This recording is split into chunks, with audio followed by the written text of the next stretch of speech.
तो आओ यार, अपनी सोच और समझ को अलविदा कहो और शुरू करते हैं बिना किसी बकचोदी के। नमस्कार, आप देख रहे हैं महाभारत, आपके साथ मैं हूं सुमित चौधरी। फिर से आ गए रे बाबा। और महाभारत में आज बात उस तथाकथित किसान आंदोलन की जिसे लेकर पूरे देश में इस वक्त हाहाकार बंद है। मालूम है तेरे बाप को मत सिखा, चल। हर कोई जो है वो परेशान है, आखिर कैसे? अरे कहना क्या चाहते हो? दरअसल जहां एक तरफ बहाना रेल रोको है, लेकिन टारगेट मोदी रोको है। ऐसा हम इसलिए कह रहे हैं क्योंकि किसानों के नाम पर चल रहे इस प्रदर्शन का राजनीतिक रूप सामने आ चुका है। जाके इलाज कराओ। कुछ तथाकथित किसान नेता यह कह रहे हैं कि सब कुछ मोदी की बढ़ी हुई लोकप्रियता कम करने के लिए हो रहा है। Oh my God, oh my God, oh my God, oh my God. एक कह रहे हैं कि हमें चुनाव बैलेट से चाहिए। अब सवाल यह है कि मुद्दा तो एमएसपी था ना, मुद्दा तो किसान पेंशन था ना, मुद्दा तो स्वामीनाथन आयोग की रिपोर्ट लागू करना था ना। फिर मोदी सरकार को लेकर दिए जा रहे ये बयान इस प्रदर्शन की क्या सच्चाई नहीं बता रहे? कोई बात नहीं, हम तो चूतिए हैं। मैं खुद शंभू बॉर्डर से आ रहा हूं, 4 घंटे का सफर 8 घंटे पूरा कर यहां पर पहुंचा हूं। आज ही आया हूं, अभी आया हूं कुछ देर पहले। अच्छा, ठीक है। और देखकर आया हूं कि कैसे किसानों के नाम पर उपद्रव किया जा रहा है। चुप हो जा, सातवीं फेल। और इसलिए कह रहे हैं कि एमएसपी तो बहाना है, आखिर मोदी निशाना है। साल बार बोल रहे हैं पढ़ने निकले वाले छात्रों को राजनीति से दूर रहना चाहिए, हैं? अबे पढ़ाई लिखाई में ध्यान लगाओ, आईएएस बनो और देश को संभालो। आगे स्वाद। चलो भाई, देखो अब मैं क्या करता हूं। नमस्कार, मैं रवीश कुमार। किसानों का आंदोलन कम, किसानों को रोकने का आंदोलन ज्यादा लग रहा है। जिस तरह से कीलें कांटे रास्तों में बिछाए जा रहे हैं, सड़कों और उसके किनारों पर गड्ढे और खाइयां खोदी जा रही हैं, जिस तरह से सीमेंट की दीवारें खड़ी कर दी गई हैं, उसे देखकर यही लग रहा है कि भारत में सरकार का किसान रोको आंदोलन चल रहा है। बात तो सही है। अब किसानों के पास यही रास्ता बचा है कि वे कहीं से पंख मंगा लें, पंख लगा लें और उड़कर दिल्ली आ जाएं। भारत के किसानों को अब उड़ना सीख लेना चाहिए, वरना अपनी मांगों को लेकर चुप रह जाना चाहिए। What are you talking about, man?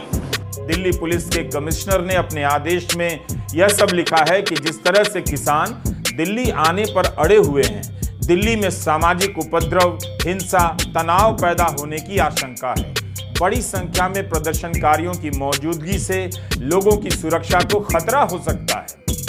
अच्छा, तो किसानों को रोकने के लिए प्रशासन ने जिस तरह से अवरोधों को लेकर प्रयोग किए हैं, धारा 144 का इस्तेमाल किया है, अगर इतनी मेहनत, इतना दिमाग किसानों की समस्याओं में लगाया गया होता तो कोई ना कोई समाधान निकल आता।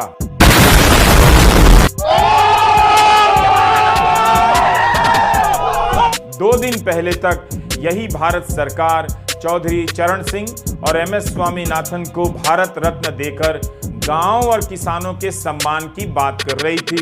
क्या चौधरी चरण सिंह और एमएस स्वामीनाथन के हिसाब से किसानों का इस तरह से सम्मान किया जा रहा है? समझ रहे हो? समझ रहे हो? समझ रहे हो? किसानों के नेता को भारत रत्न और किसानों के रास्ते में ऐसी कीलें, किसानों के रास्ते में कांटे बोकर भारत सरकार किसान नेता को भारत रत्न दे रही है। दरअसल किसानों का सम्मान भारत रत्न से नहीं, इन कीलों से किया जा रहा है।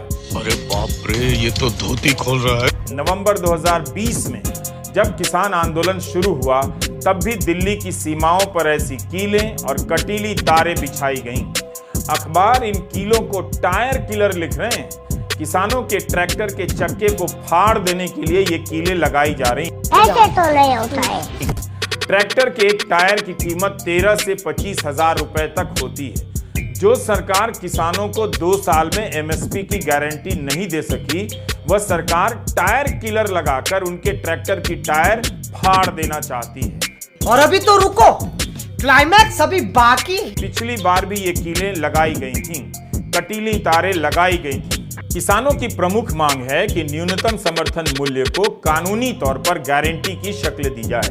इसके अलावा किसान स्वामीनाथन कमीशन के सुझावों को लागू करने की मांग कर रहे हैं। किसानों और खेतिहर मजदूरों के लिए पेंशन, कर्ज माफी, पुलिस केसों की वापसी और लखीमपुर खीरी के पीड़ितों के लिए इंसाफ की मांग भी की जा रही है। किसान नेता ठीक ही तो कह रहे हैं, ये सारे वादे प्रधानमंत्री और उनकी सरकार के थे, अभी तक पूरे क्यों नहीं हुए? ये फंस गया सीएम। क्या इसके लिए सरकार जिम्मेदार नहीं? नवंबर 2021 में प्रधानमंत्री मोदी ने कृषि कानूनों को रद्द करते हुए कहा कि न्यूनतम समर्थन मूल्य पर एक समिति का गठन होगा। इस बात के 2 साल हो गए। इस कमेटी की कोई रिपोर्ट पब्लिक के बीच क्यों नहीं आ सकी? 2 साल का वक्त गुजरा है, कम नहीं होता। इतने लंबे समय तक सरकार क्यों नहीं ठोस फैसले ले पाई? हम करें तो करें क्या, बोले तो बोले क्या। अब अगर तुम लोग नए हो तो सब्सक्राइब करो, वो जो लाल वाला बटन है उसके साथ स्कैम करो या फिर महफिल जमाओ, मुझे नहीं पता, बस क्लिक हो जाना चाहिए।